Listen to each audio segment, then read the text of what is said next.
Hello and welcome back to the Game Bet Match podcast. I'm your host, Manny Friedman, along with my co-host Brad Sloan. and a special guest that we have, Mr. Jon Reid. Welcome. Thanks for having me, guys. It's nice to get tennis going again. I mean, United Cup's back, but it's not really bracket. It's not a bracketed tournament, right? So it's not the same thing. I'm watching it because we have tennis back. Of course, I'm watching it. But I'm excited to get going with Brisbane, Hong Kong, and for me, Auckland as well. But I know that's not of interest to you guys. So well, people are getting excited for Australian Open. Like, there's so much tennis to be played before then. So I don't think these events can go unnoticed, and I think we got to talk about them. So let's get right into it. So the Brisbane draw just came out. So we are not going, unfortunately, we don't have any like futures and stuff like that, but we're going to break down the draw and we're kind of going to play guess the lines. And then based on where we think the line should be, I think that's kind of where we're going to see the value when the opening lines come out. So that's how we're going to kind of format this pod. So let's go over the draw here. I guess before we go over the draw, the tournament itself, right? It's a quick hardcourt tournament. Or I imagine it's a quick hardcourt tournament. Another one of these Australian terms, they tend to play a little, I think, on the quicker side. Do they have, is this all outdoors or do they have an indoor? Do one of you guys know? This used to be a United Cup venue.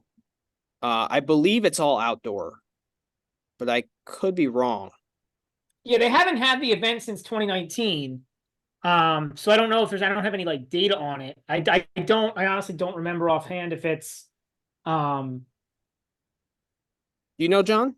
Oh, Pat Rafter Arena has like I don't know how to explain it. It's not really a roof, if you will. I'm trying to look at a picture right now on my phone.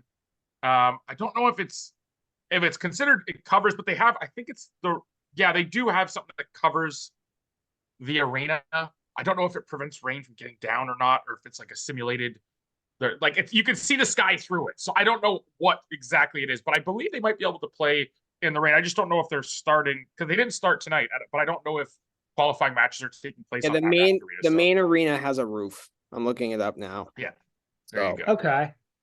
I knew it was a funky thing though. It might be Adelaide too. They both have like quirky courts. So I was trying to remember which tournament, but it looks like Pat Raft Arena does have some sort of coverage. And there's one other thing too before the draw talk. Yep. I just wanted to say, you talked about we just got the draw tonight. Mm-hmm. Main draw starts Sunday therefore Saturday night where we are. We're all in the Eastern time zone. Yep. This is one thing I can't stand about tennis. Like, get with the times, people. This is the age of content. Forget bettors.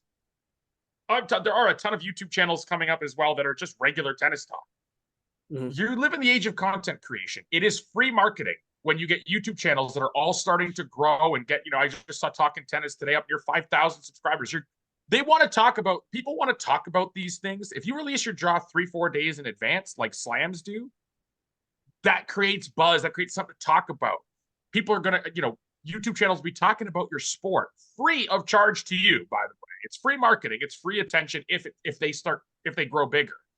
But we can't do that. Now, I don't know if it's because of the withdrawal policy and who gets in, whether it's a lucky loser, or whether it's, I know that. Change the damn rules. Update your rules and your policies to those of a tour in the age of content creation. Help your content creators help you for free. Get that draw. Why is this draw coming out on a Saturday in Brisbane when the main draw starts on a Sunday? I honestly could not agree more. And that's not just for betting. Like, I don't need more time to place my bets.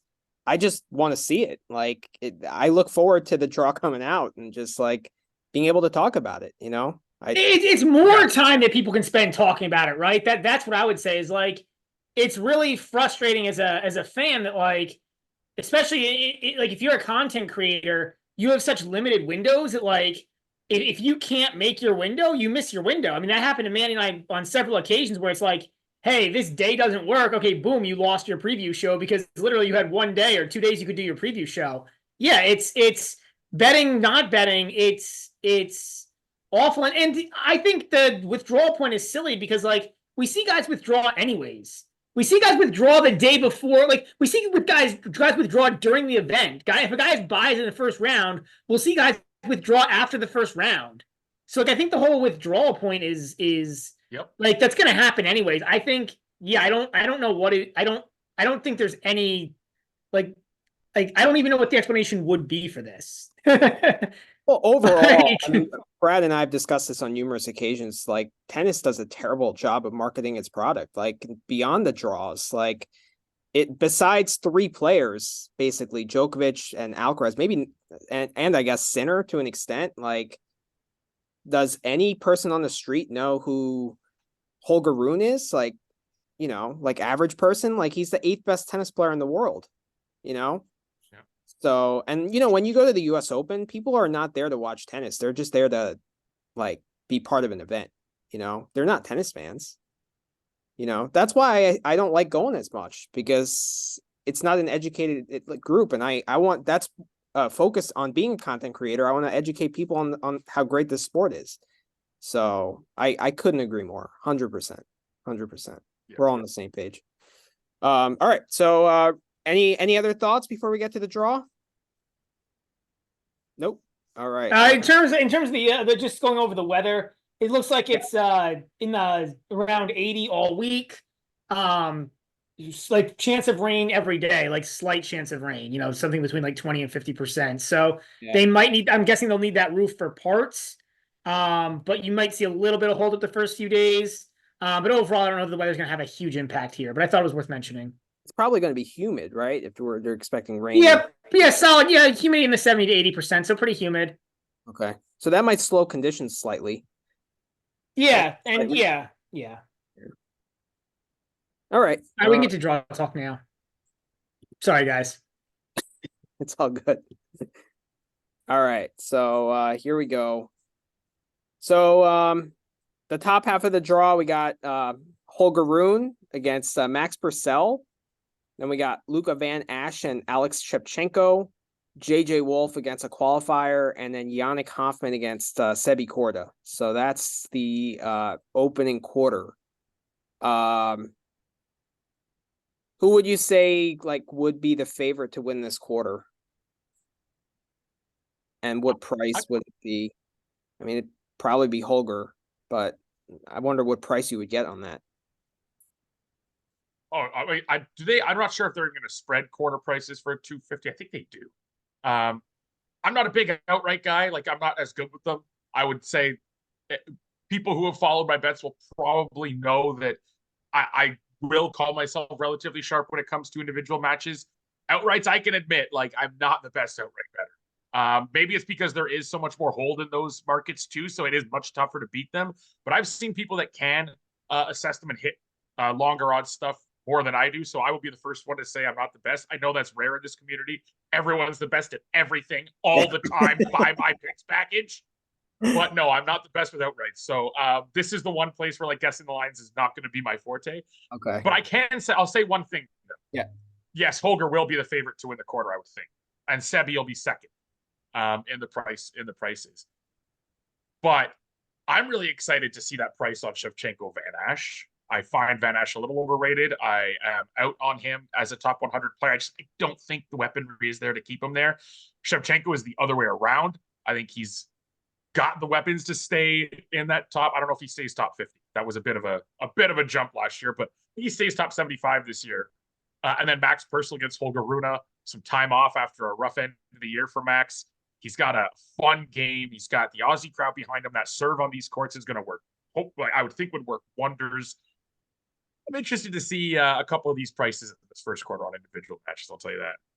Yeah, I think there might be some value on Shevchenko here. I like what I saw from him at the end of the year. That he had the kind of crazy run in Basel, right, where he nearly beat FAA. I don't know. It might be worth a sprinkle if I get 10-1 to win the quarter. But he'd have to be Holger Rune and Korda to win that quarter, so I would need at least 10-1. No way I'm hitting it lower than that. Korda, I don't know. He had a good start to last year, so I don't know. Does he become the new RBA per se, like where he just like plays really well in January and then kind of tails off later in the year. I don't know. But I do think these conditions favor him, Corda. I gotta see. I think Rune is trying to make that next step. Didn't he hire someone else in his coaching team? He hired I know Boris Becker is in his coaching team now, and he hired another big name as well. So Someone that worked with Fed, I think. yeah, Severin Luthi. Right. That's right. So he's definitely trying to make that next step, but I gotta see something, see it to believe it with him. But I think you're gonna get like minus 150 for him to win this quarter, and I don't think there's any value on that. So what are your thoughts on this quarter? I actually think it's a pretty tough quarter, to be honest, for a 250. So a couple of guys I think that are worth mentioning. So you guys talked about Purcell and how you like his game. I think it's also worth mentioning with him. He was hurt for a good part of last year. I think he got hurt twice, at least once, if not twice. And so, as good as his results were, he probably was even a little bit better than that because he lost several matches when he was injured. Shevchenko is a guy who I thought, kind of, man, I'll go with one of your takes, kind of from an eye test perspective. I thought he looked like he matured a little bit the last maybe month or so of last season. And I thought that was relevant because I think he's a guy who's got a lot of talent, but sometimes is a little all over the place mentally. Ford is another guy who I think had several different injury issues and fitness issues throughout the year. So that's another guy to talk about.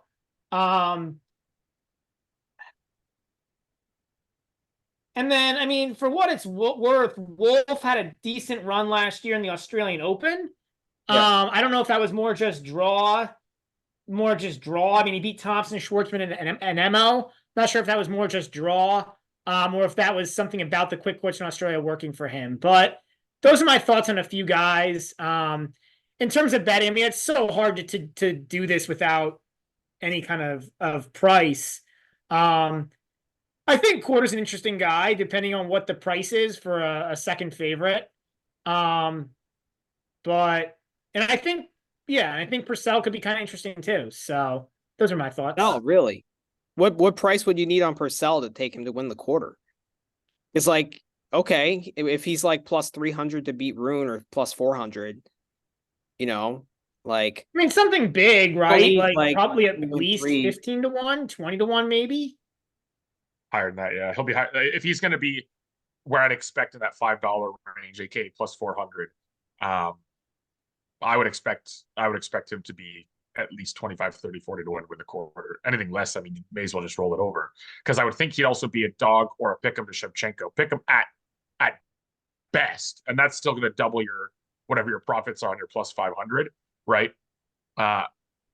Then you're going to double there, and then you're going to get an underdog price against Sebastian Corda. So, I mean, you're looking at the very least, I would think 25, 30 to 1 is where you would be looking. If you like it, you'd be wanting at least that price to make it better than a rollover. Now, the tough part of the rollover is Corda doesn't get there. If he's upset by Wolf or Hoffman, that kind of hurts your final price, right? When you get through all three wagers. So that's the advantage of an outright like that. Maybe taking $1 or $2, $3, $4 lower. I'm personally down on Wolf. I don't know. I think he's kind of maxed out. I don't see like where he can really improve per se. I think he needs to get fitter. I think he needs to get better at net to make that step. But like, I think he's due for some regression. I think he's like more a ranked like 70, 80 guy than a 50 guy. But that's just me. I guess like we could talk, since we're talking so much about these guys, like I think the first match, Rune and Purcell, is actually a pretty tough matchup for Rune. Granted, like he's playing an Aussie at home. That's probably a night match. Like that's a pretty tough way to start the season. Purcell also isn't going to give him rhythm. If I get 4 to 1, I'm gonna probably sprinkle half a unit on the money line, on the Purcell money line. But I don't know. Well, I mean, what price would you need, Manny, on that? Because I mean, you should get at least plus 300, plus 400, right? I would need 400. But if I get that, I'm gonna sprinkle half a unit and probably play the plus 3.5 or 4.5 games or whatever it is. Or maybe the over if it's like 21. Probably that's a better way to do it, you know. What are your thoughts, John? Yeah, I wouldn't mind taking a plus 300. Honestly, I don't think I need a plus 400 on Maxi Purcell. I think I haven't run my numbers yet because this draw came out at 6, and I'm not gonna lie to you, I've been watching TV and tennis on my computer, so like I haven't really done I haven't originated my prices yet. That process will happen tomorrow, so I can't definitively say what I would. But my first instincts, knowing these players, knowing their game styles, which is the majority of my handicap anyway, and then it's the form, and then a few like statistics I'll consider. But yeah, I'm gonna go ahead and say I'll probably still like it at plus 300. Not as obviously not as much, that goes without saying. Plus 400 is always better than plus 300. But I do think that he is probably going to come out at over 25% my numbers. So even a plus 300, which is that implied probability of 25%, is probably going to be enough for me. But we'll see. A 400, I can guarantee you, I wouldn't even need to run I would only need to run my numbers to figure out my staking sizes on my different bets. I would not need to run the numbers to tell you that I'd bet that. That I can almost guarantee you. Nothing's certain in life, but I can almost guarantee that. Rune did drop a match last year in Montpellier to Max Cressy, who's like kind of a similar-ish player. I don't know if there's like, I wouldn't say that Cressy and Purcell are the same, but I would say like they're more similar-ish maybe than there's not a whole lot of guys who are similar to Purcell on the tour. But I think it's kind of an interesting, you know, if you're looking at how Rune does against different players with different styles. I was going to say, I don't know if their style is all that similar, but I think their similarity is that they don't have many similarities to anyone else, right? And in that regard, they're similar. That's where you landed at the end there. And that's what I would agree with most. Is I would say that kind of, it's not an unknown game style because hello, do your tape study. But like we know their game styles, but it's not one you come up against often. So that could also provide a bit of a test for Rune. And here's Aruna. The other thing too, by the way, if it is a night match, that would actually factor in Holger's favor, at least in my opinion. If that heat comes down a bit and things, it's still going to play quick. The courts are still going to be quick, but they'll be a slightly less quick. That's going to, you know, Max Purcell, his serve is probably what he needs clicking the most, landing first serves and finding cheap points. And if he's not able to do that as much, we know Runa likes the clay and likes the slower hard courts. That slight adjustment from day to night could be a difference maker for Holger. So keep that in mind when you're thinking about your prices and your value if it does end up being a night match. I'm not sure, because remember there's women's matches here too, and they're going to get they're a 500. They're going to have some probably bigger matchups as well. So this might not actually get the night billing, but we'll see. Well, Nadal is also here, so you know he's going to get night billing. Right. Brad, I think my play here might be the Rune over 12.5. One of our specials. I just think like Purcell on a quick court, you know, first match of the year, like he's gonna get to 5 in a set, you know, and like that kind of hedges against if you lose the Purcell money line, you know. So like hit the Purcell money line at plus 300 and then hit the Rune over 12.5 at presumably like minus 130. I would say. Yeah, I don't hate it as like a hedge. Like I said, I don't know what the data on this is, but I don't like overs seem to me to be scary in these early season matches. We just don't know like there's not, especially with a guy like Purcell. Did he play like did either of these? I honestly did not do the job I should have done following the exhibition season. Did either of these guys play a lot in December? I don't think so. Oh, yeah, exos are not my thing, man. No. Yeah, I don't really thought, and I wouldn't really draw anything from them other than like, I just don't know like what kind of. It's hard to say what kind of form either of these guys are in, which always makes me scared because if one guy's just like out there to get a warm up match in or not like really fully ready to go and just plays terribly, then your over 12.5 is dead.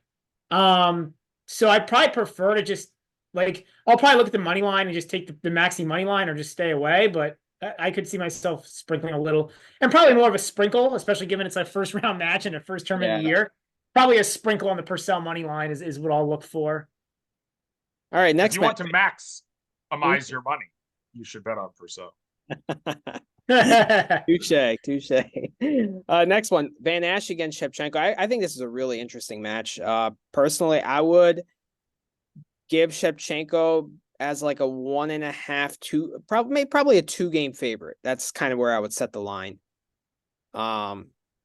If I get any better on Shevchenko -1.5, I'd probably lay the game there, lay the game and a half if I get that, just because of Van Ash's lack of firepower.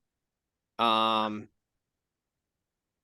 I just have a feeling you're going to say like he should be like a 3-game favorite. Nailed it.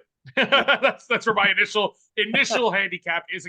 Like I said, I'm going to caveat this with most of these matches. I haven't run everything yet, or come up with my numbers and my prices on set numbers. But yeah, my first impression is 3, and I could make a case for 3.5, but the way that the markets have tended to be, I'm like the spreads have been a bit lower because of the quicker courts and the quicker conditions, probably like leading to more holds of serve.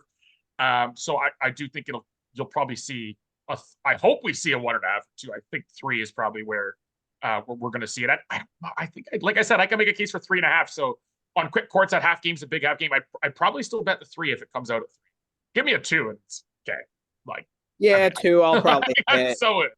But 3, I don't think I don't feel comfortable laying game. Like Brad said, overs. I have less comfortability laying games early in the year because like one might come come out sluggish, and that might be the favorite, and then you're totally screwed right off the bat. So, and Shevchenko loves to take a set where he just hammers errors left, right, and center and loses at 3-6. He loves doing that, or at least in the experience where I've watched him, he's done it. And then he starts whining and starts, cursing in Russian with his like petulant little like face, and like that he kind of has a similar hairdo that you do. Yeah. No, he just puts in like it's shorter. His hair is shorter. He puts in like a little thing that holds up the top and pulls it back. Okay. But he has like normal length hair, I would say. He's not like a lazy person who doesn't get his hair cut like me. Brad, your thoughts? So I'm the opposite of you guys here. I think I'm hoping to get a line like you're saying, John. Because I think anything like plus 150 or better, I'd love to take Van Ash. I kind of like this style matchup for Luka against a guy who might, I'm still not fully buying into to new Shevchenko. So yeah, I mean, so I kind of like the idea of looking at a Van Ash play here, just kind of hoping he runs Shevchenko around the court, draws some errors, yada yada. So yeah, that's what I'm thinking here. I mean, Luka is a stronger mental player for sure. Like if you just, talk about grinding and just staying in there, Van Ash is the guy. So if it turns into that, I think you got a shot, which is why I'm not going up to 3 games. Like 2 games, I'll probably take it, but more than that, no. Yeah. That's the thing too, is I think that's why like Van Ash deserves respect here. And that's pretty much like if you give him a 40% chance to win, if it's plus 150, that's still giving him a 40% chance to win. It's not that disrespectful to him. And a lot of the results that will lead to that 40% happening would almost entirely be that game script that Brad described, right? The just running around the court, frustrating him, making him, hit impatient shots that are low margin that he shouldn't try and hit, rather than construct points and then find, go bigger when you've got an open court rather than, trying to hit a lower margin shot on the run. That's the concern. And that's why, like I said, I think Van Ash will get respect to the point where he's 40, maybe more than 40% in the market. I just think that like Shevchenko on a quicker court, this is much more suited to his game style. And the only downside here is Shevchenko is also being someone who the market has really grown to love because he did have that crazy end of the year. Didn't he win a title or play a final? What got him into the top? I think he made a semi, right? Didn't he lose like a crazy semi to FAA where he really had a shot to beat FAA in a semi? When FAA won the tournament, was that a quarter that he lost to FAA? Basel? It's that tie break. Yeah, that was a quarter. That was after that crazy Echeverry Rune match. That was a great session. I remember that Yeah. clearly. I think it was a quarterfinal. That Holger Echeverry match was great. Was it Echeverry? Yeah, Yeah, and like, then it was that Yeah, guy it was can followed. ball, Echeverry. man. Yeah, yeah. Yeah, and then it was When his followed forehead by is clicking, he FA can ball. Shevchenko. Yeah, he can. He can. We'll talk about him too. Next match is Hoffman and Korda. Korda is probably going to be a 3.5 to 4 game favorite. To me, this kind of screams stay away.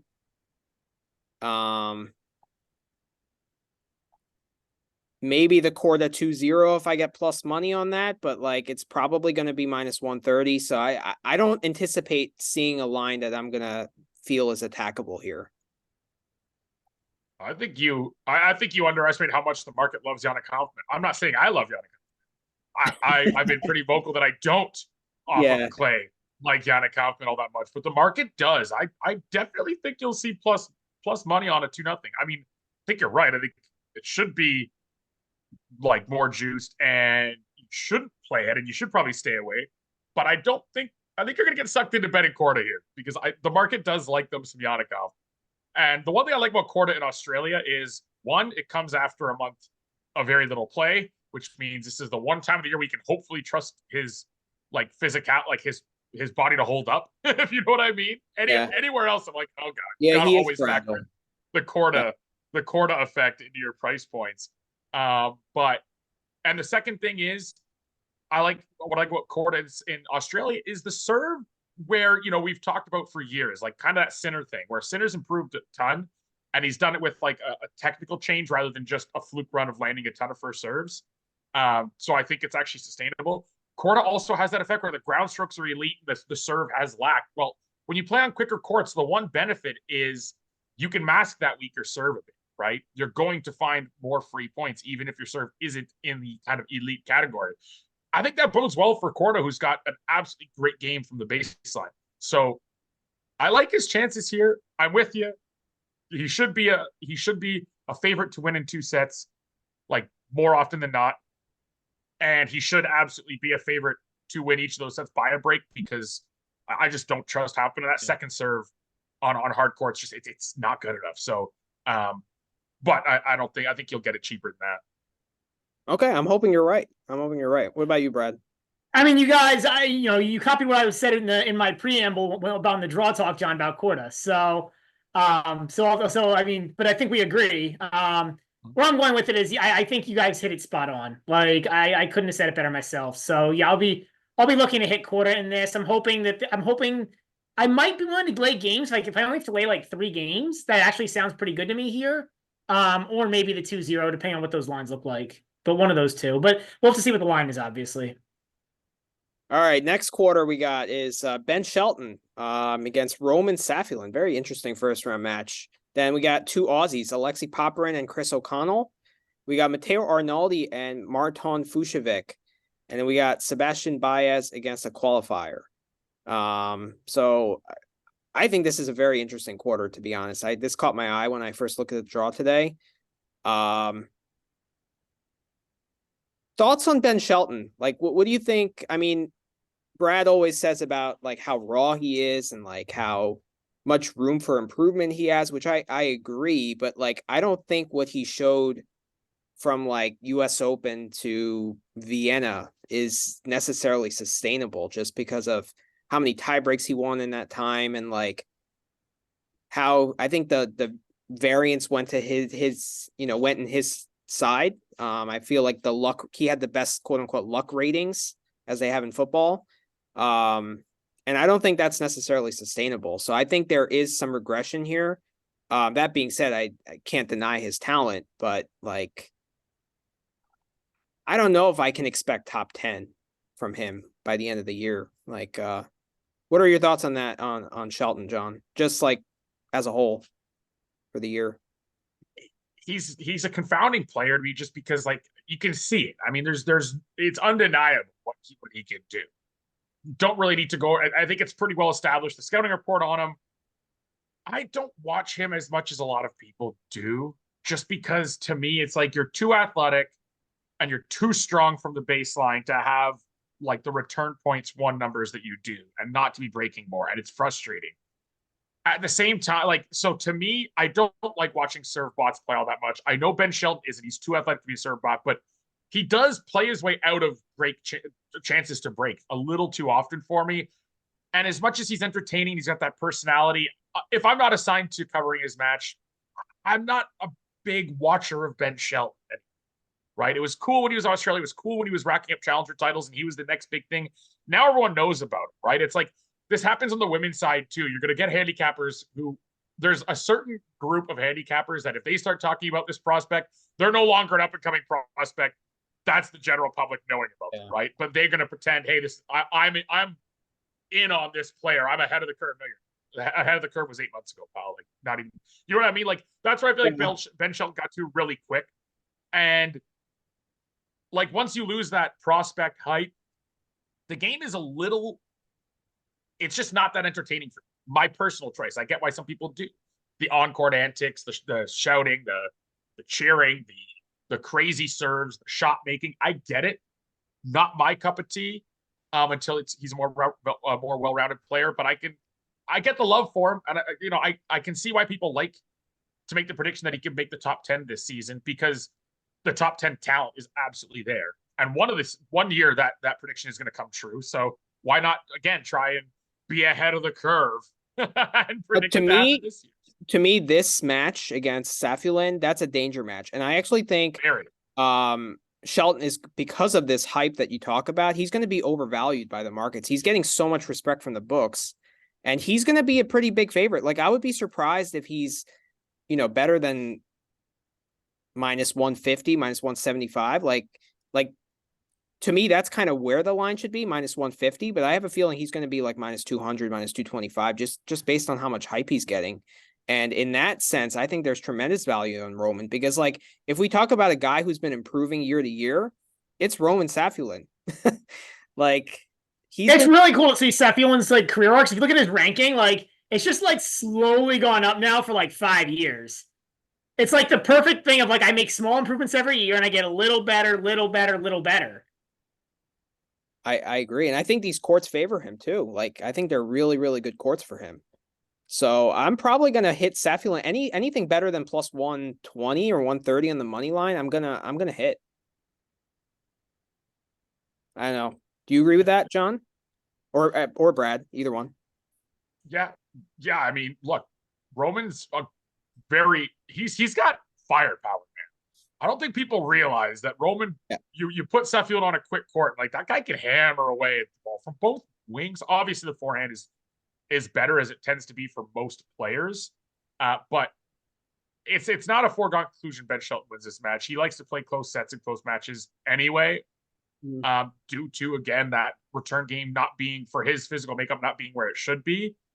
And Roman Sefulin can take advantage of that. The guy's got a pretty clean game. He's got a decent serve, nice forehand for those +1 balls. Like, yeah.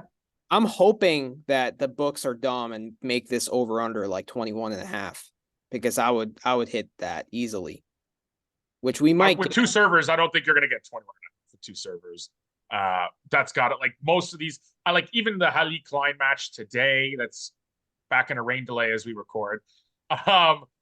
I think it was 23. Like, I don't think you're going to get below 22 unless you've got a minus You're probably right. 700 favorite kind of thing. You know what I mean? So I don't think you're going to get a 20. If you get a 21.5, you should be absolutely putting mucho dollars on that, or movie dollars on that. Brad, you're on Roman here. I mean, it depends what the line is. I'm really buying into Manny, to Ben Shelton. So, man, I want to correct you on a couple things there. So, you talk about Shelton winning a lot of tie breaks. Yeah. Shelton's record in tie breaks, U.S. Open, and for the rest of the year, U.S. Open through Paris, was 7-6. So it's not necessarily just winning like a ton of tie breaks. Like he's, I also talked about this in the last podcast. I've said this over and over again. If you go post Toronto last year, so everything after Wimbledon, basically once they came to hard courts in August, through the end of the year, that's 5 months, and he got his return points won percentage up to 35%.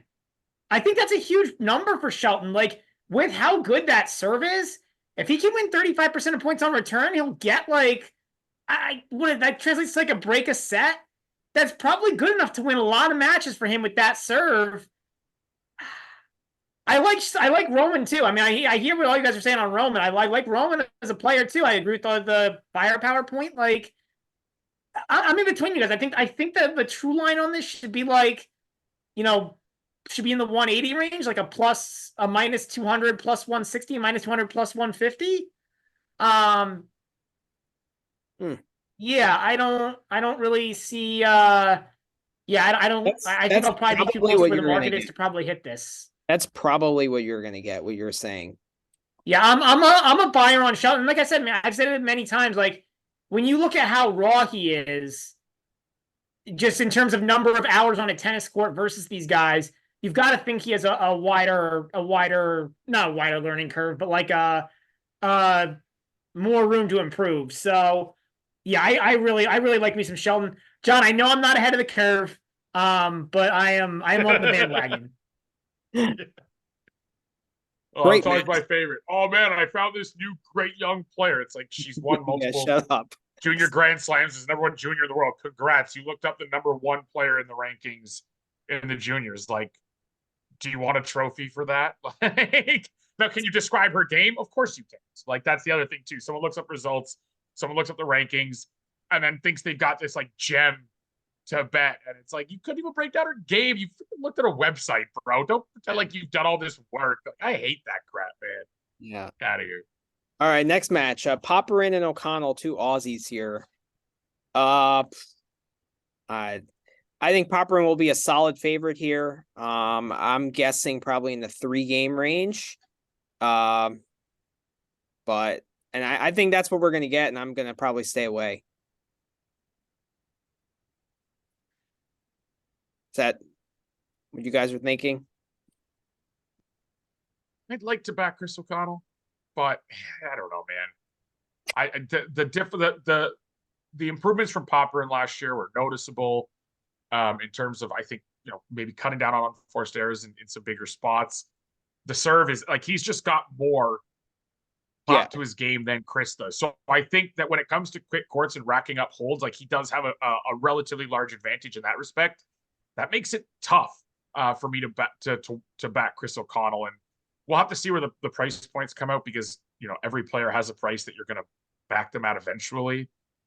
But I can't see myself betting on this match all that often, to be honest. And I'm a high volume bettor. I love betting on matches. Like, I've made 22 bets before one match in a main draw of a bracketed tournament has happened.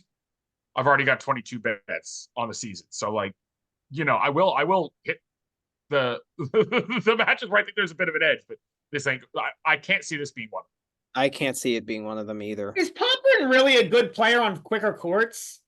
I feel like his best surface is clay. I feel like on the quicker courts, he's not like. This is a weird thing to say, but it's like he's not consistent enough. Like, his swing isn't like, he's too sloppy. That's the right word. He's too sloppy on the quick courts.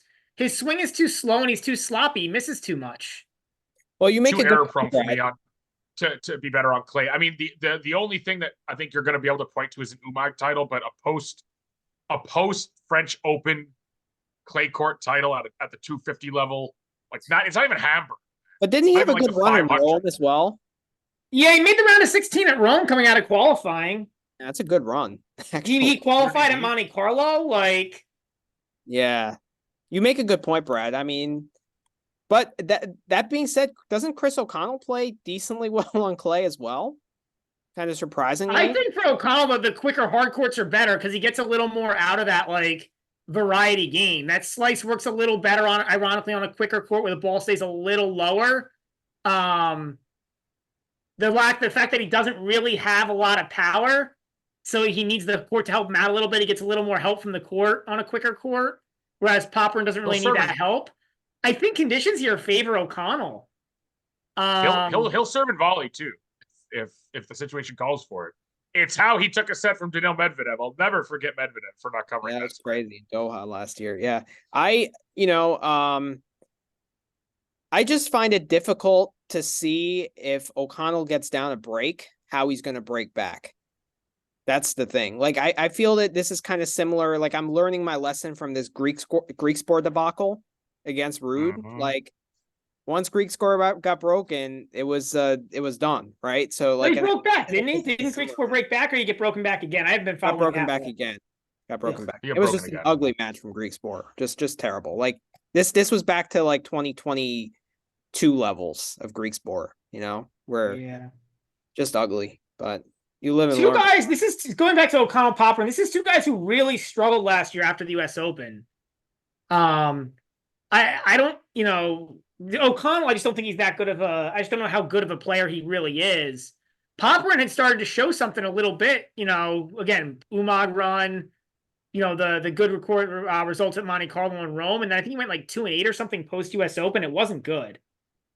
So if you get 3 games, would you take him for O'Connell? I guess, I think, yeah, I think. I mean, I don't know. I probably wouldn't take the games, but like if I get like a plus, if I get anything on a money line that's like plus like, I don't think I'll get this, but if I get like plus 180 or better, maybe, I don't know, plus 150, plus 180, something in that range or better, I would take O'Connell, but like, Okay. yeah. Yeah, I think I'm you're probably gonna end up get staying away. something like I really don't want to bet Popper in here, though. I just betting Popper on quick court seems scary to me. I get why you would think with the serve and the firepower, quick courts would be good for him, but I just think he's too sloppy. Like the he quick courts also seem to. he also gets more hyped up with a crowd. So I think like a home event is going to favor Popperin slightly more than O'Connell in a way because of I think he like amps up the crowd. That's why he played so well against Fritz in at the Australian Open last year and had that. I guess the question though, like I'll go back to that again, is like, and that's a great example of him getting hyped up. He was really into that match, Manny. But like, Yeah. does he get hyped up for like an averagely hyped crowd? Because like that was obviously the most extreme home crowd he'll ever get, right? I But think like a he Brisbane also crowd does. isn't going to be a Melbourne crowd. It's just not enough. It's not as many people. So like, does he get hyped up for like 10,000 people yelling, or does it need to be like 30,000? He's probably not even going to get 10,000 here. I'm not really sure. I don't know what the numbers are. Who knows what court it'll be on, yada yada. But like, yeah, there will be people cheering for him for sure that he can get, and there'll be an excited crowd, but it won't be. But A he's slam also playing another crowd. Aussie, so it might be not as partisan. So maybe it's going to kind of cancel out. But all right, let's move on. Arnaldi against Vucevic. Two kind of similar players, like two guys that like are consistent, grind well from the baseline, but I feel like they lack. I think Arnaldi has slightly more firepower, but I don't know. I kind of view these guys as being similar, but both fun to watch. Like this is going to be a very fun match to watch. Like betting aside, like I would if I was at this event, this is the match I would go to. You know, I think this is pretty close to a pick 'em. Maybe Arnaldi a 1-game favorite, but like I think this is pretty close either way. I don't know. That's where I would set the price, and if I get anything better on either side, I would probably go that way. What about you guys?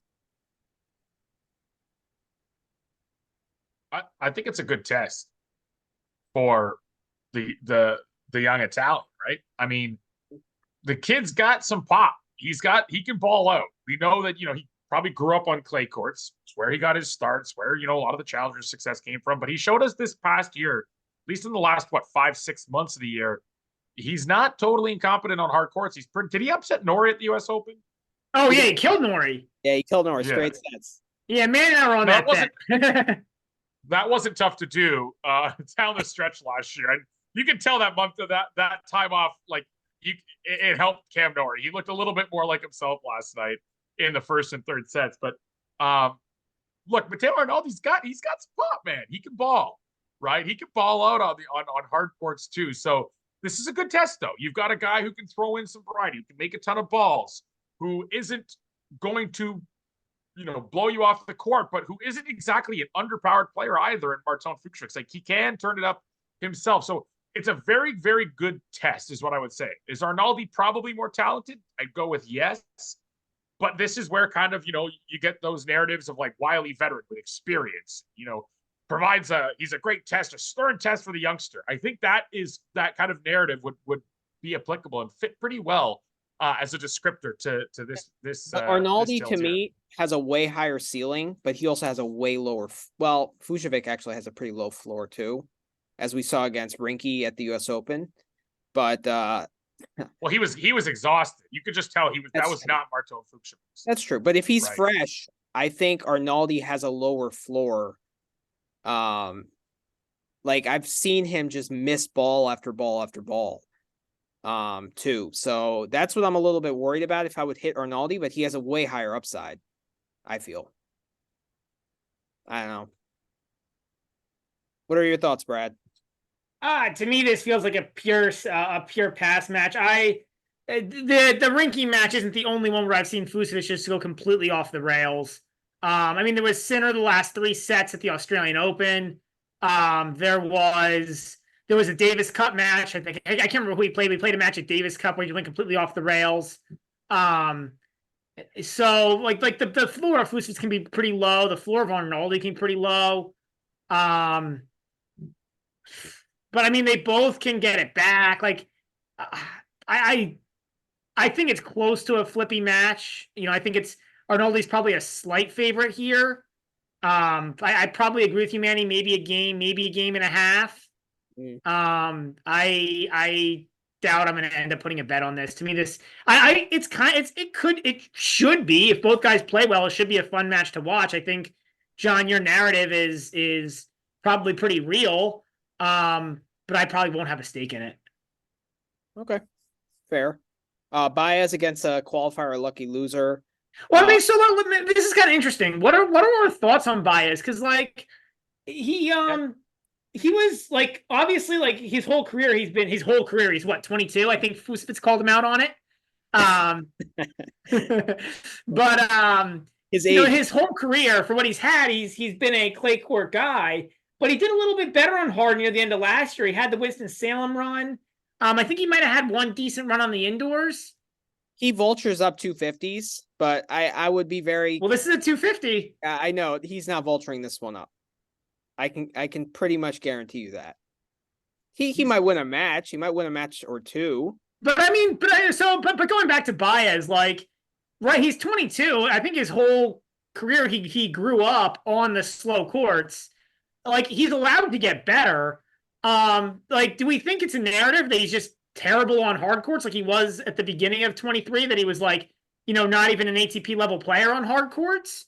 Or is he actually better than that? And he's like semi-viable, say like between like 50 and 100 on, like, is he above or below the 75th best player in the world on a hard court?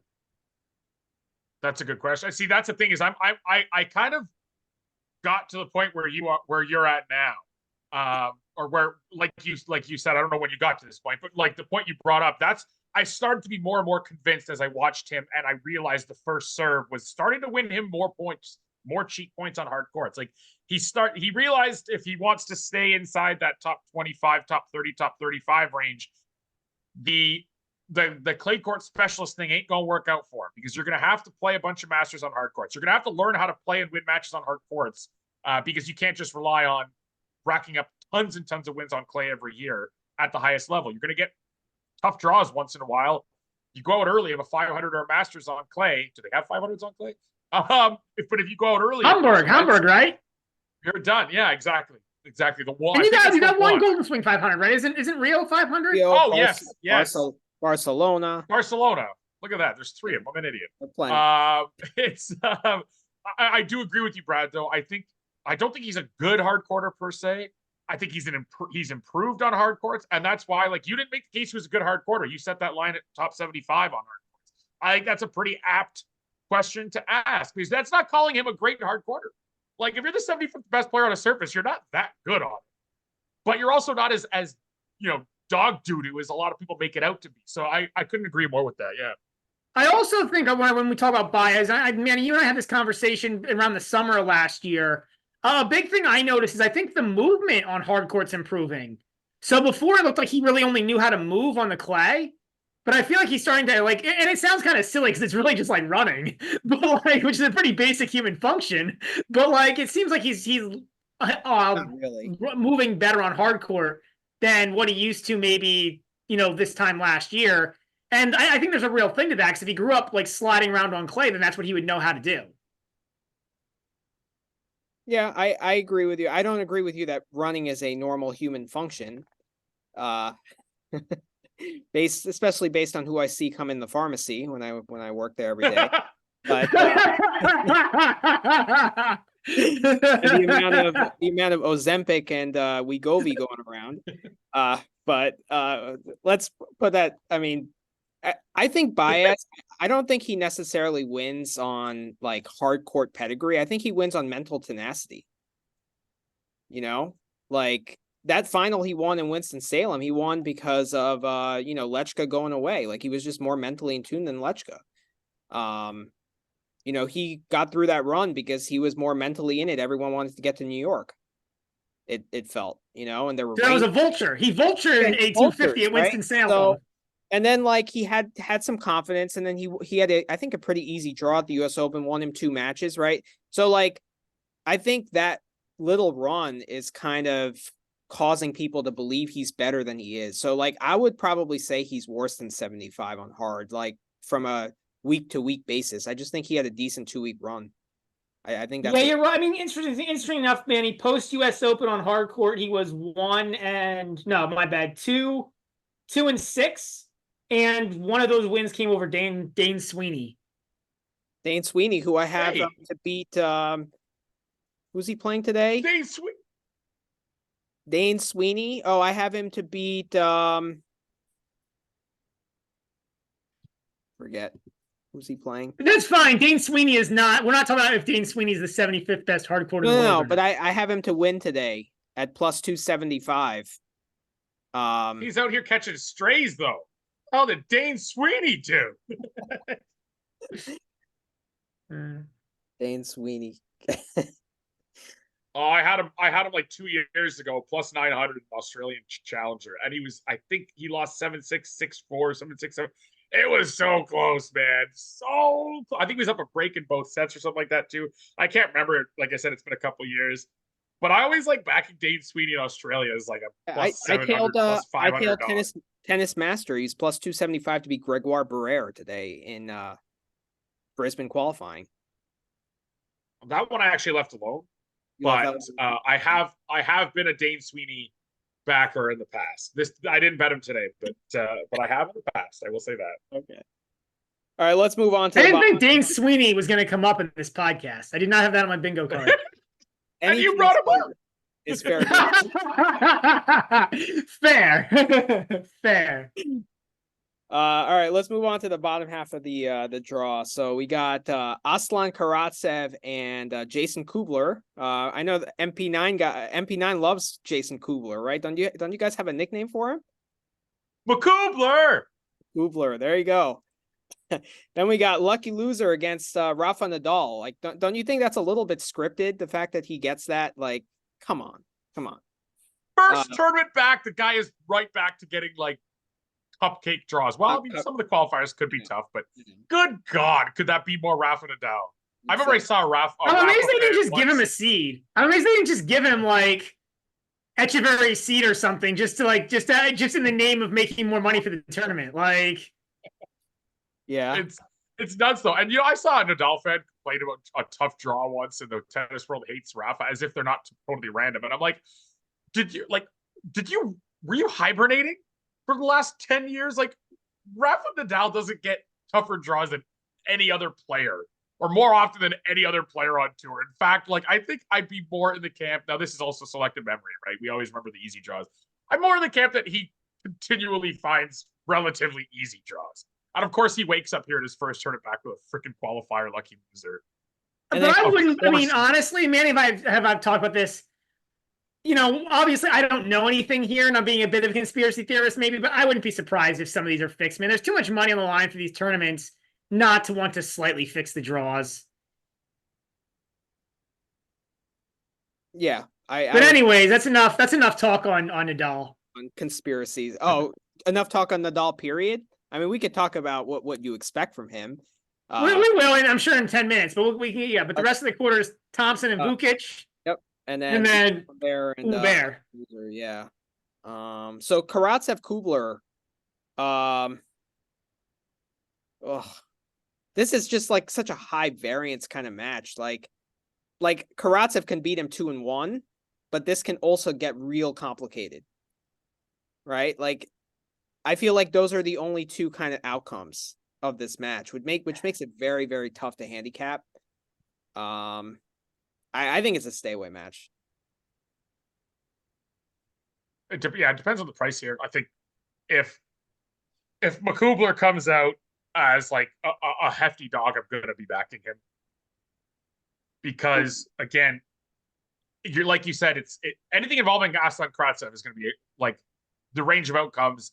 The dominant wins and dominant losses are both going to be or should be a higher percentage in your kind of when you distribute your percentages between like your dominant wins, your close wins, your 3-set wins, et cetera, like the average player, that dominant 6-2, 6-1 stuff is going to be relatively low on both the winning and losing side, right?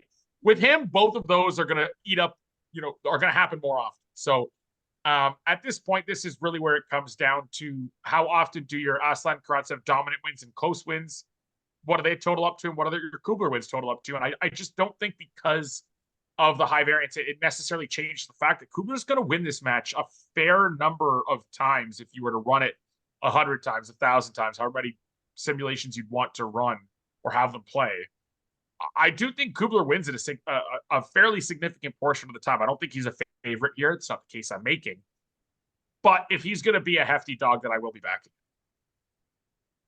All right, Brad. Kubler hasn't played since he hurt his shoulder at the U.S. Open. Does that impact? The part. What? That is the annoying part, right? Is like, yeah, it's another reason for me to stay away. And he's getting a wild card here. I almost can't see a price where I would back Kubler unless it was something insane. Like, unless you told me that, like, Karatsev was giving Kubler, like, 5+ games, maybe. But, like, I can't see getting behind Kubler here.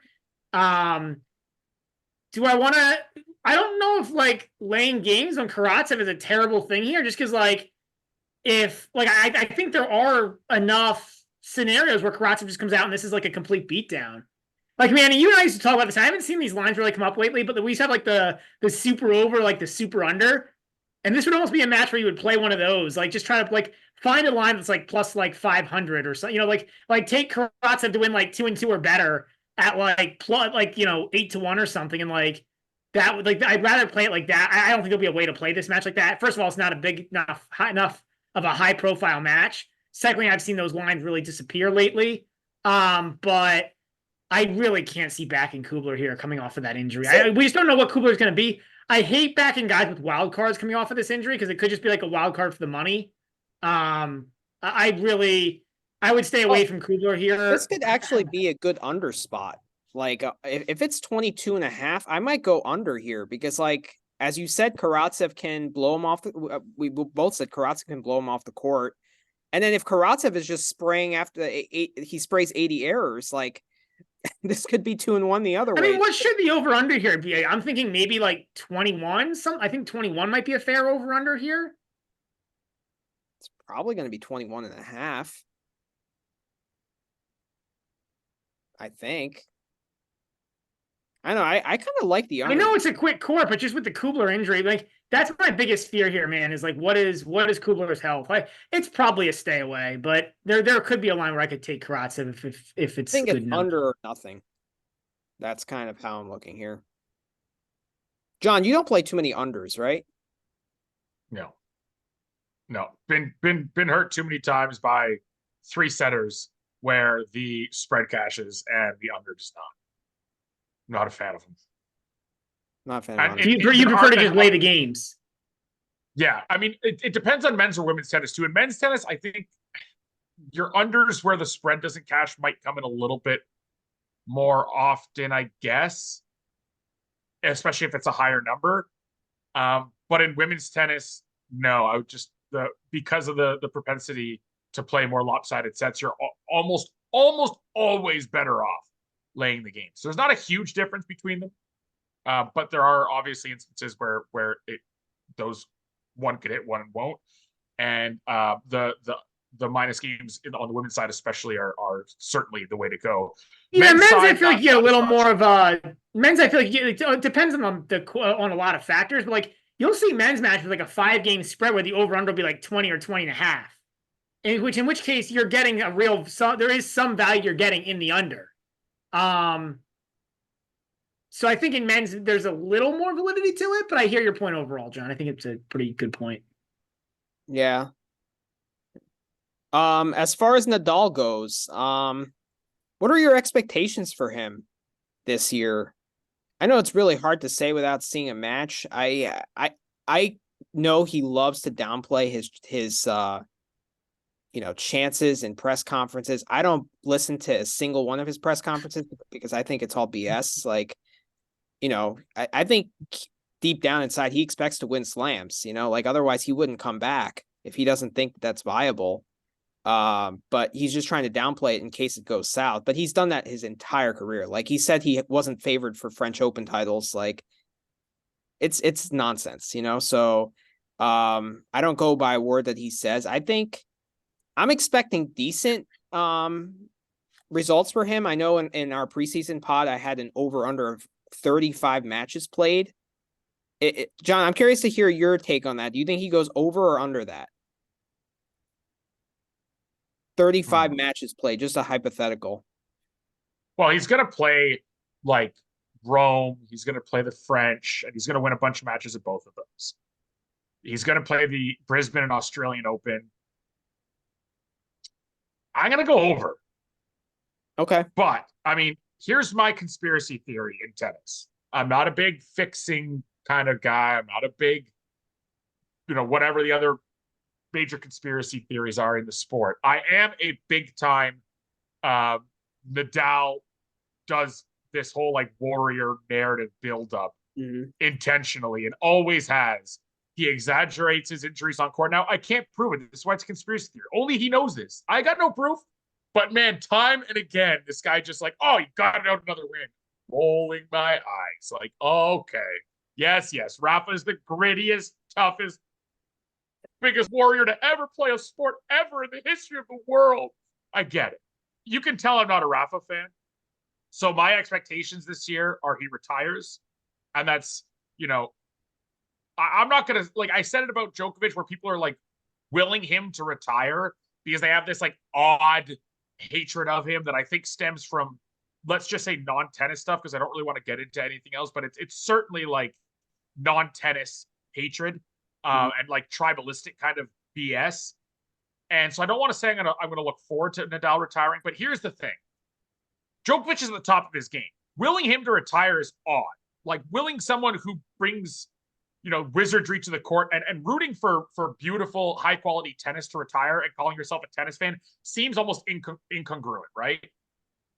Mm-hmm. Like if you're a tennis fan, why would you not want to watch high quality tennis? It seems a little stupid to me, but that's what happens when you're tribalistic and groupthink takes over.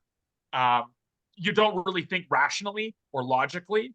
Yeah. The difference with Nadal is, and the reason why I don't mind saying I wouldn't mind willing him to retirement, is there a bias there? Of course there is. But it's more about the fact that he's not playing. He's not the elite Rafael Nadal we once saw. So it's not like, you're still getting high quality tennis and you're still enjoying watching him play. His fans are. I'm not like, I don't like, it's not as fun for me watching Nadal as those battles with Fed were, right? Or those battles with Djokovic were. He's not at that level anymore. So yeah. But he's come back from time after time after time after time. And like warrior narrative. Well, yeah, okay. All right. That's my conspiracy theory, and I'm not letting go of it. That's my conspiracy theory, and I'm sticking to it. So, okay. We have not seen him miss a full year. Like this is a new bound for him. I have really low expectations. I expect very little. I think this is going to be a mess. I just don't think. I don't think he's that. To your point, John, I don't think he's that good anymore. outside of clay. And then I don't even know like how long he would be able. Can he stay healthy for more than 3 months? And is he good enough to actually win matches at this point? Yeah, I certainly think he's still good enough to win matches. Like the talent level he is too good. Like I don't want to come off as a hater who tries to make a case that he's not good, because then you get into that same kind of illogical, irrational thought that I was trying to dump on earlier. But he's still one of the GOATs for a reason. Like the talent is still. He's still going to win. I'm not saying did he have a good career? Was he a good player? No. I'm saying is Rafa Nadal in 2023, 2024 still a good player? Yes, he's still a very good player. He's not where he was at his peak, but he's still a very good player. He's going to win a ton of matches. I mean, he did struggle when we saw him last. I mean, Mackie McDonald had him on a rope even before the injury.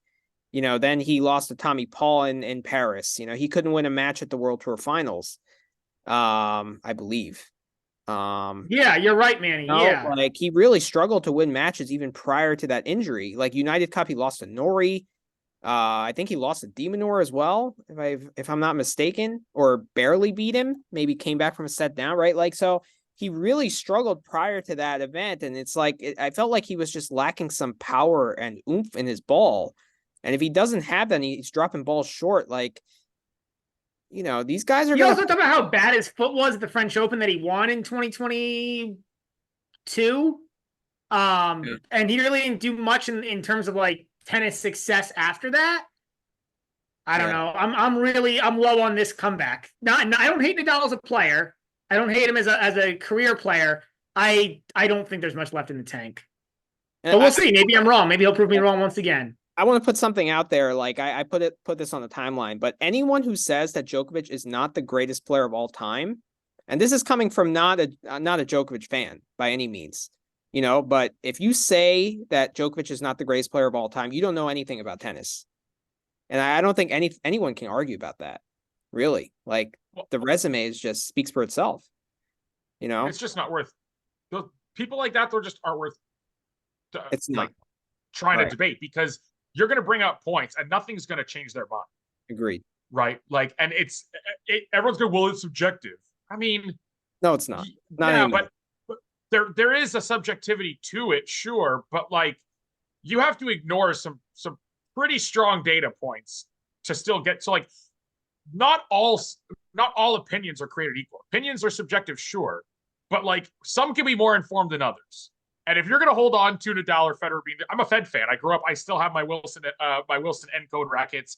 One's red and white because of the Swiss colors that he used. Like I got my high school tennis racket was Roger Federer's racket, even though my game style didn't really suit using that kind of racket. I was a huge Fed fan growing up. I have my Wimbledon 8 shirt where they turned the B or whichever, they turned one of the letters into an 8 when he won that title. But I'm not making the case that Fed's the greatest of all time, because I'm not stupid, right? Like I know that Djokovic is the greatest player to ever play the game, period. Yeah. But that's still technically an opinion. It's just, some are more informed than others, right? Like, let's be real here. I'm not one to mince words. So here's the funny part in my mind. You probably tell me. Here's the funny part in my mind. If you want to make an argument that Djokovic isn't the greatest player of all time, I think the less valid argument is to argue that Nadal or Federer are. Like, you could maybe make a case if you wanted to go back like 50, 60 years and pull like a Borg, because he didn't play as many, because he retired early. There was, the surfaces were way different, much different styles of player. And if you want to argue peak 6 years, guys didn't go to, a lot of players didn't play the Australian Open. I don't think Borg did, because that back then, that's not what amateurs did. Or not what pros did. They didn't travel down there, yada, yada. Like, I think there's a better argument it made something made for Borg than there is for, or pick your pre-1970s guy, than there is for Djokovic. Or not Djokovic, and there is to argue it for Federer and Nadal. Just don't tell Nick Kyrgios. Well, we actually wanted to have like a Federer, Nadal, Djokovic pod and just talk to 3 guys and just like talk about their careers and their differences and stuff. And we were like, you know what? It's going to be boring, because it's like Djokovic is so clearly ahead.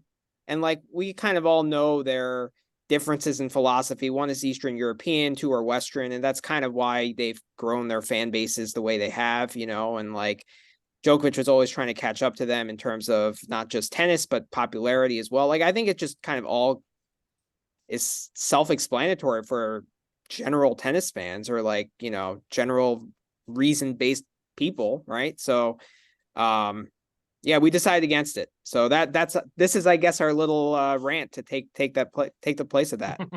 So, all right, back to the draw. Thompson and Vukic, another match of two Aussies. Man, I know, Brad, you're not high on Vukic, right? You're kind of. No, I'm not a Vukic guy. Does not win enough points on return to get me excited. Okay, well, Greek Sport got us excited. Greek Sport wins more points on returns than Vukic. Okay, yeah, you're probably right. Probably right about that. Is he going to check it right now? I am. Now I'm nervous. But I can't be wrong. Like, I'm thinking out of my ass, but I can't be wrong. Like, I saw that turn and I was like, "That's him looking it up." That 100%. But I can't be wrong, can I?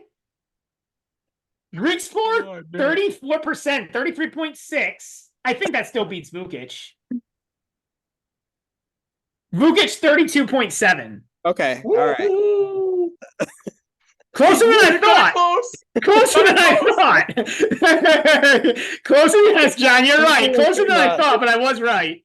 That's what happens when I make assumptions, though. I didn't disagree. No, I wasn't even disagreeing with you. I would also say that he's a better returner, but I think Greek Sport, I don't think people discredit his return game enough. Like, another guy for his frame and stuff, like, he just doesn't win enough. He should win more on return. He's not like a bot. He's not the worst mover. I wouldn't say he's a great mover per se, but like, I don't understand why he doesn't do better than 33.7%. Like, that's pretty low. He doesn't play good defensive shots. No. Especially the backhand. When he gets on the run on the backhand, he's done. So is Vukic like the same player as Greek Sport, just a worse version? Like, is that how you equate like Vukic? Maybe statistically, but I don't think the styles are all that similar. Like, I think Greek Sport is more well-rounded. He just, like Brad said, he does have to improve. He doesn't know how to play.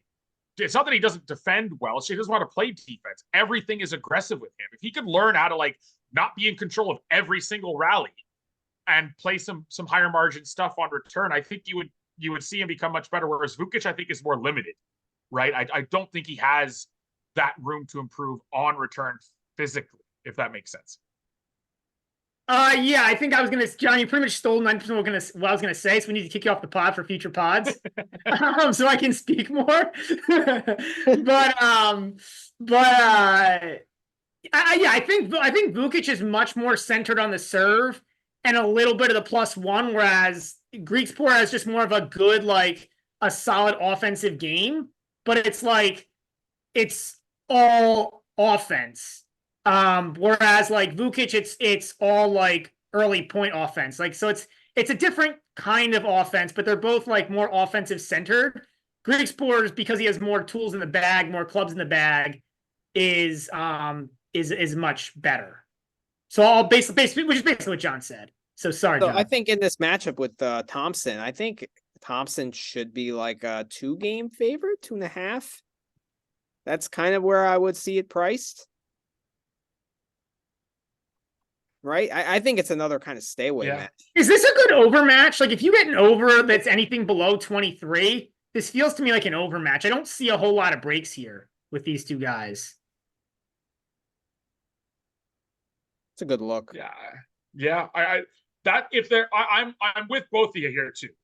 Like, I was hoping for more disagreements because it makes discussions more fun. But no, I'm with you. I think I'm probably in the stay away camp, and if there was one look that I would think may intrigue me, it would probably be an over. So yeah, I think both those stakes are like, even an over 23 here might be playable.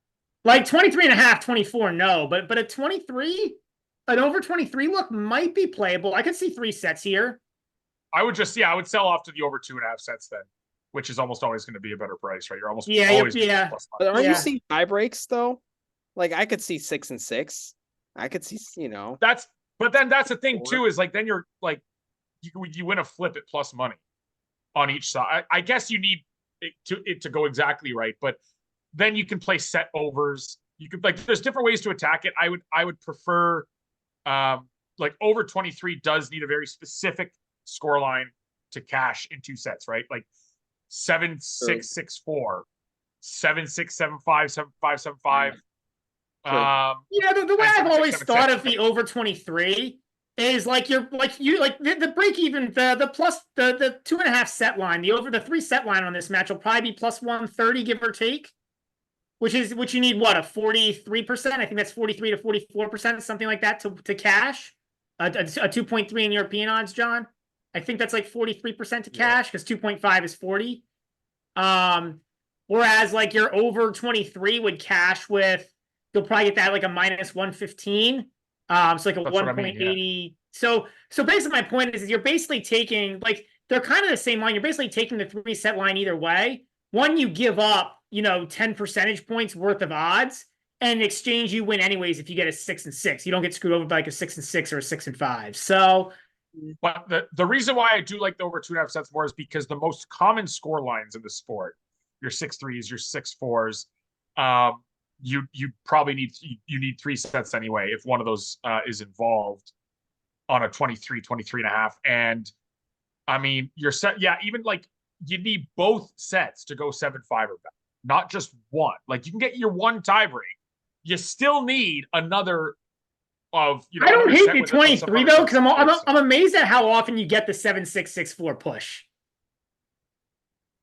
But like that's the thing too, is like I'm not a huge fan of like falling back on a push, because if that's the case, if that's going to happen often enough, then there's no value to bet it, right? So I mean, I just prefer the 2.5 sets. It's just the way like my mind is wired too. It's probably a limitation I have, where I don't play a ton of totals in general, sets or games. It's probably something I should explore to try and get better at, try and find another edge to exploit. But like, I would just prefer, if I were to take one in this match, I'd probably go for the sets, because I don't think, I mean, Thompson has an underrated ability to hold serve, but I don't think it's like dominant at all.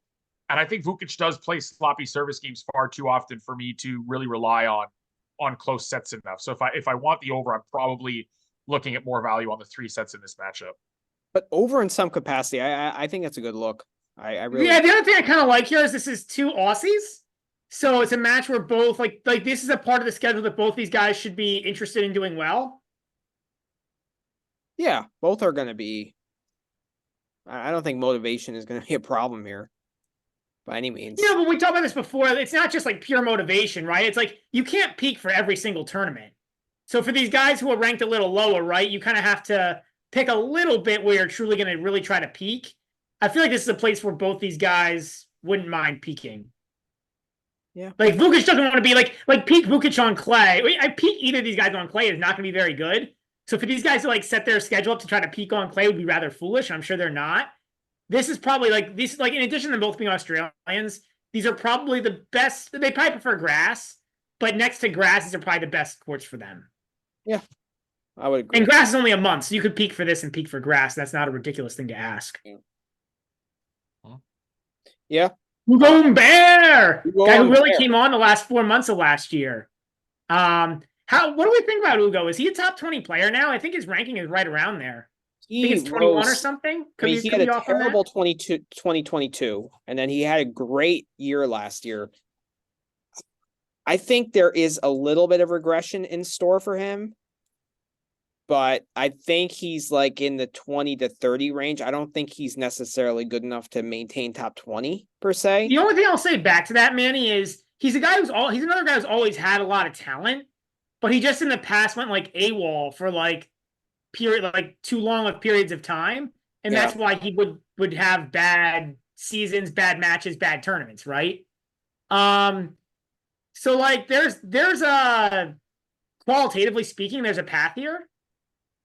Also, you're not too concerned about him getting hurt, because he's just like very light on his feet and kind of like, nimble. Like, so like, he played 4 hours in challenger matches and stuff like that. And like, got up and played the next day, right? And like during those two, wasn't it a clay 175 or something that he pulled out and won? Like he had a very good clay court season, which surprised me last year.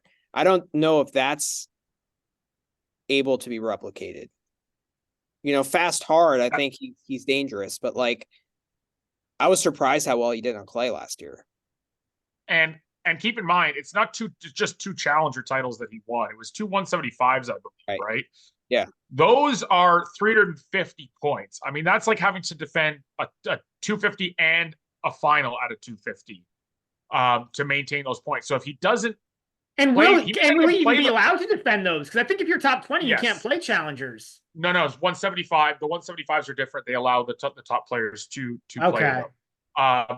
They are different that way. But the question is, will he? Because if you are a top 20, top 25 player, you may not feel the need to go down even to a higher level challenger to defend them. So if he doesn't play them, now just to maintain where he's at, he's got to make a 250 final elsewhere on the calendar and another final at a 250, I believe, to make up the kind of 375 points or 350. Gosh, math is hard.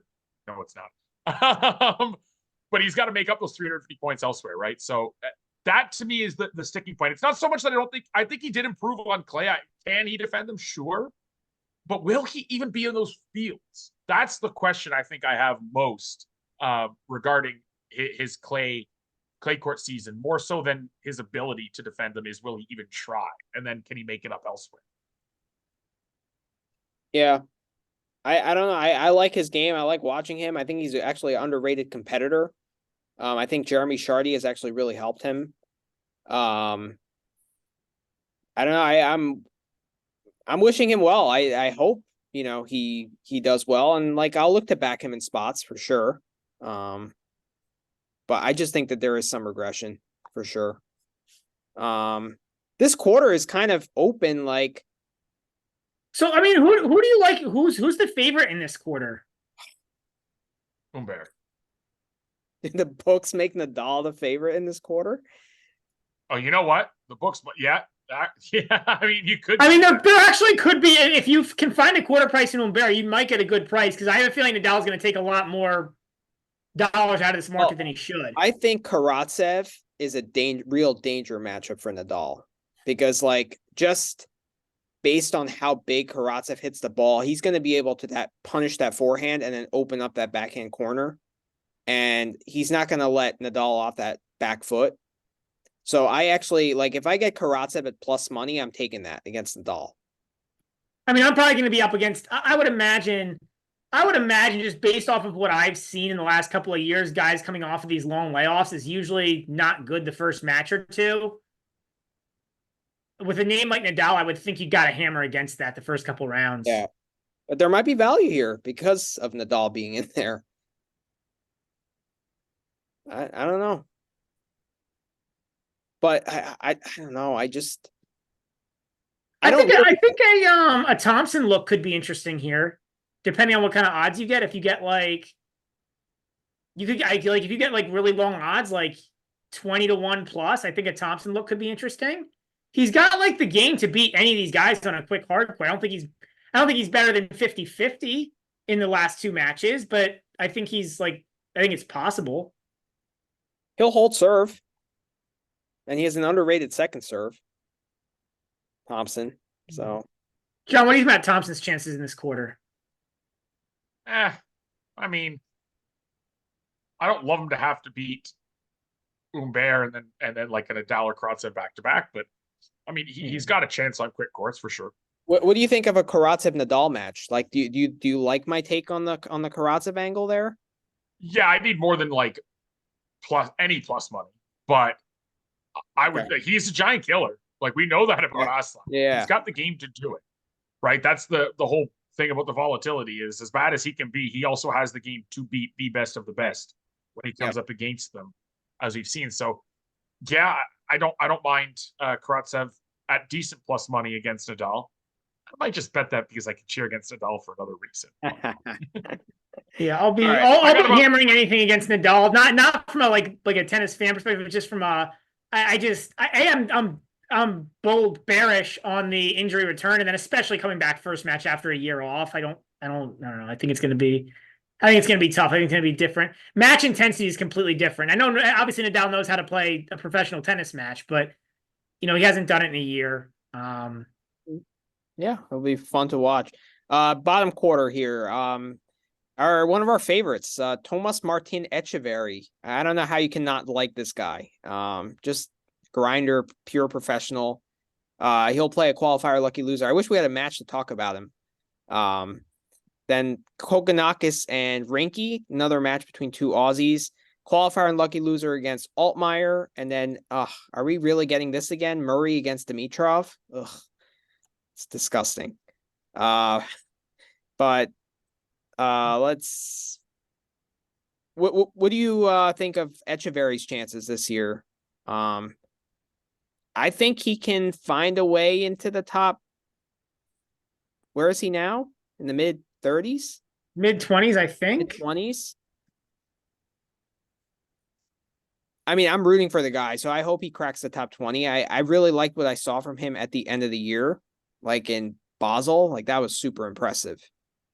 I thought he improved a lot at the net. I think his backhand needs to get a little better. Just serve, I think, could improve a little bit. Just the kind of the placement and the +1. Right? Like, I still feel like he builds the point up well with his forehand, but I think if he can build the point up better off his serve, I think he would be more successful. The challenge is, like, I love Echeverry. I think he's gotten a lot better at the net. Like, he looks like kind of competent up there, like the last couple months of the year. I love what he's done with his game. The problem is, like, the top 20 tennis players are pretty good at tennis. Like, you start getting like into the Tommy Paul, TFO, like we talked about Griekspoor, Rude. Like, these guys are like pretty good tennis players, and like, can Etch get to that level? I don't know. Whenever you talk about these things with can they get to X ranking, the one thing that you have to also, that I think it's obvious, but it's not that obvious because a lot of people don't really talk about it. That's exactly it. What Brad's getting to there is someone's going to fall out. There are a lot of guys that might have the potential to get into these rankings, but like top 20 means there can only be 20 of them. And there's a lot of good tennis players out there. Like the problem isn't is his talent there. As his surface versatility continues to develop, I think he's going to have the ability to win points in a lot of places. But, who's dropping out if he's going to jump in? And that's exactly where I think, Brad hit that that nail on the head there. Okay. Kokonakis and Rinky. Kokonakis only plays well in Adelaide, right? He doesn't play well in Brisbane? That's his hometown. Yeah, Adelaide. Okay, Adelaide. So he'll be the same old Kokonakis here, right? Yeah, he's not. He's like the popular handicap for Brad, where I think he gets rushed and his return game isn't good enough on quick hard courts. And like, if he gets broken, he has a really tough time fighting his way back into sets. And Rinky's the guy we saw during grass season. Like, that game can play up a bit, man. This kind of reminds me of his handicap for the O'Connell popular match, right? Like, this is one where I think Rinky, if I'm gonna get, I'm almost certainly gonna get plus money. I'd be stunned if they price this one up properly. Mm-hmm. But if I get, this is where I go any plus money. I think Rinky, anything below 50% of the implieds, I'm gonna absolutely take. And the higher that price gets, the bigger the bet will be. Right, because obviously, I mean, I think you might get Rinky at a 150. I think you really might, and I'm with you. I think we will too. And I think that's really, really looking pretty good. I do want to make a distinction between Popyrin and Kokonakis. I think that whereas Popyrin can still be decent on slow courts because, like, while he's sloppy, he's interested. I don't think Kokonakis is really interested in long rallies. Like, he's not quite at like the clown level of a Bublik, but he doesn't love to he does not love to play long rallies, and so I think he needs the quicker courts because he needs to get the points done with.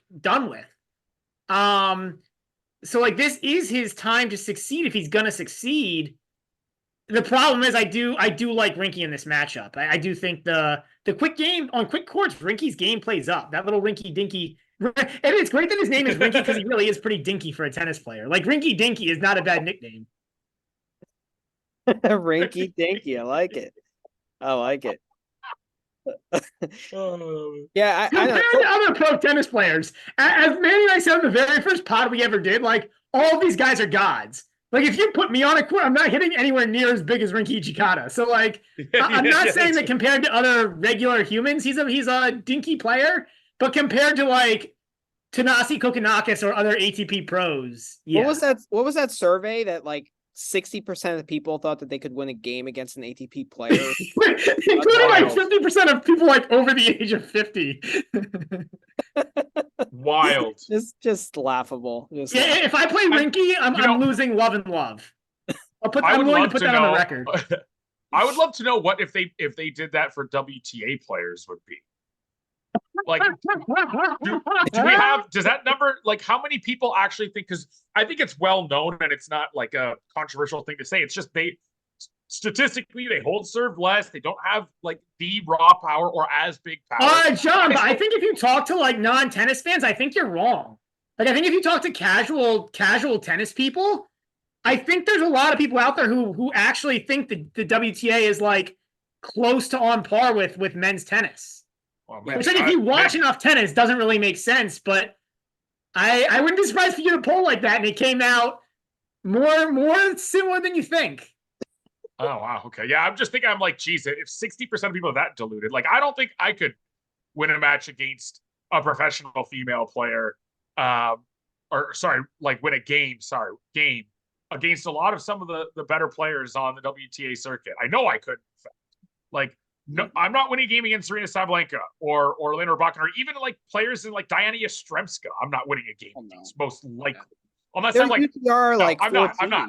Like, so, and the ATP is a bit tougher. Yeah, it's tougher with the way they're serving. Like, who are these 60% of people? Who, like, are you bad? You're not winning a game against like a 400th ranked player in the world, let alone an ATP. Oh, I mean, I've actually played against guys that were like, you know, guys who are like a couple of years removed from like low level futures, like had a couple of ATP points 2 years ago. These guys are insane. Yeah. Like in the one match I got double bagel, the other match I got one game. Like these guys, and I'm a decent. I'm better than 60% of amateur tennis players. 10, 9.5, 10, right? In that, I think I'm around a 9. So yeah, like I'm a decent. You know, yeah. I'm a halfway. Those are 16s, like the guys. Yeah, right? The ladies are 14s. You know, it's laughable. It's comical. Anyways, off this subject because it's embarrassing and B, like I don't need somebody who then wants to debate how good of a tennis player that I am with me who watches the stream. Actually, one guy I know actually did watch this and commented on it. So I don't need him coming on and talking about how much and being like, Brad, you actually suck way worse than you think. So. I think this will be a family play plus money on Rinky. Yeah. So, but Kokkinakis, I don't know. I classify him kind of as a clown because the amount of times he's choked matches is just like, it's crazy. He's just not disciplined. Like at least with Bublik, I think it's like I'm starting to think he just like actively doesn't care and knows he can make money regardless. I don't think Kokkinakis has the mental discipline. I don't think so. And he needs the Aussie crowd because without that external boost, he's totally screwed. Like he can't do it by himself, you know? And like he's cut from the Kyrgios mold without the talent. That's what he is. Well, that's why him and Kyrgios are best bros. Exactly. But Kyrgios has the talent. And over under 0.5 on number of Nick Kyrgios's OnlyFans videos Kokkinakis ends up in. I'm not going anywhere near that. That's a stay away from you, John. Stay away. Can I do a quarter unit? You can go a quarter unit, an eighth of a unit, whatever you want. All right. Quarter unit on the over. All right. All right. Last match is Dimitrov and Murray. We saw this at the U.S. Open, and it was a complete beatdown. We saw this a couple times last year, didn't we? Did we see this more than that's once? why I I'm feel like kinda we saw this 2 or 3 disgusted. times. I feel like we see this so often, this matchup, and like they always want it to be good, and it never is. You know, like the viewing public and stuff. I don't know. I think again, there's some regression with Dimitrov here. I mean, Dimitrov had a very underrated year last year.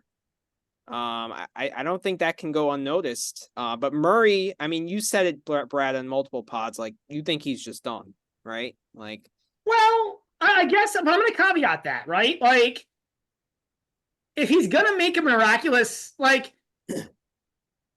he actually looked kind of okay at the beginning of last year. He made the final at Doha.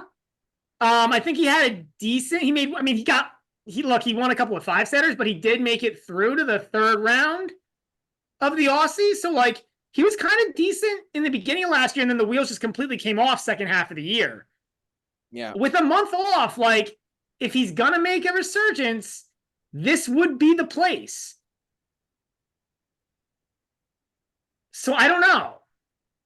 It's a really tough match for him in round 1. I don't think he's going to, it'd be hard to imagine he comes through, but you might see a better Murray here than you did at least the last, during the last 4 to 5 months of last year with a little bit of a break. I really wish you could bet the over on time in this match. You know, because like you can make a Grand Slam final, and then you'll be able to bet the over on time. Yeah, I know, but this could be like 6-3, 6-2, and go like 2 hours. The problem is the market wouldn't be that inefficient because everyone knows Murray plays long matches. So that's the thing is Murray's like the line's going to start at well over 2 hours. It's just that's what Andy Murray does these days. Yeah, True. Yeah. I think this is a stay away. I think Dimitrov is going to be like a 3-game favorite in that area, and I just think like there's just going to be no value anywhere. Grigor passed for me. Yeah. I don't want any part of this because Murray could be done. Like I think Murray, like I really don't want too much of a part of Murray matches for at least a few weeks because he could be done, or he could have like a little bit left in the tank to try to make a push for another month or two. Like because I think that the second half of this year is going to be a disaster, but he might have a little bit in the tank. Like if he's going to have it in the tank, it's going to be now. Yeah. James McCabe, remember the name, baby. Plus 137 first, plus 137, 1.5 sets just cashed. We are now in the profit for the match. I got a plus 450 at Bet365 there against Dami team. Holy crap! Woo, He baby. just won 6-2 the first set against team. Damn. Yeah. But this is Is what I'm that saying. a qualifier for Brisbane? Yeah. But this is what I'm saying.